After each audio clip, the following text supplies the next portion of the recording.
One day, Alexander the Great asked the philosopher Diogenes why he was sifting through the garbage. Diogenes responded, "I am looking for the bones of your father, but I cannot distinguish them from the bones of his slaves."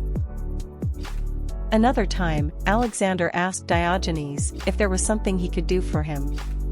Diogenes replied, "Yes, get out of my son." Once when Plato defined humans as featherless bipeds, Diogenes brought a featherless chicken into Plato's classroom, saying, "Behold, I've brought you a man." Alexander once told Diogenes that if he were not Alexander the Great, he would want to be Diogenes. Diogenes replied, "If I were not me, I too would want to be Diogenes." There was a famous 18th century racehorse named His original name was Potatoes. Potatoes acquired the strange spelling of his nickname, Potatoes, when a stable lad was asked to write it on a feed bin. The lad's version, was said to amuse his lordship, so he kept it.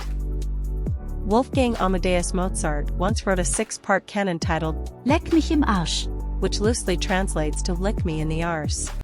Leck mich im Arsch, lasst uns froh sein, morgen ist vergeben.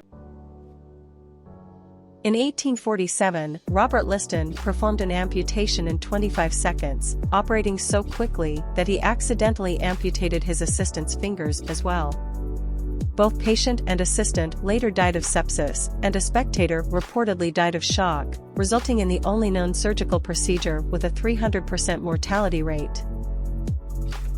After World War II, some tribes in the Pacific Islands got their first exposure to civilization when U.S. military bases were set up on their islands. The military would bring supplies and food with them, which the villagers liked. When the war ended, cults formed that built new runways, mimicked army drills, and even built straw planes to try and bring back the gods that gave them food, medicine, and supplies.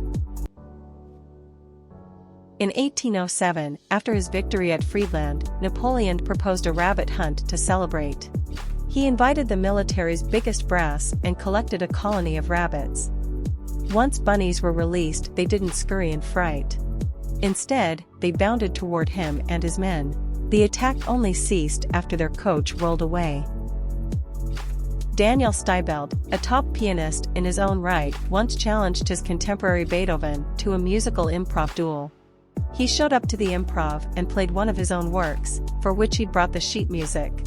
Once it was his turn, Beethoven turned the sheet music upside down and beautifully screwed the piece sideways and backward, overturning Steibelt's style all the while like a cat teasing a particularly boring mouse. No one ever challenged Beethoven to a musical improv again, least of all Steibelt, who never again set foot in Vienna. During the Cold War, FBI agent Robert Hansen was tasked with finding a mole in the FBI who was working with the KGB. It turned out that Hansen was the mole. Hansen became an FBI agent in 1976 and spent a few years gathering counterintelligence on the Soviets for the FBI.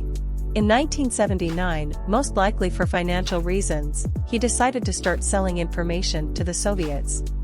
In 1987, Hansen was tasked with looking into all possible security and intelligence breaches within the FBI related to the KGB. Hansen was caught after the FBI paid $7 million to a former KGB agent, who had a tape recording of Hansen speaking with another KGB agent.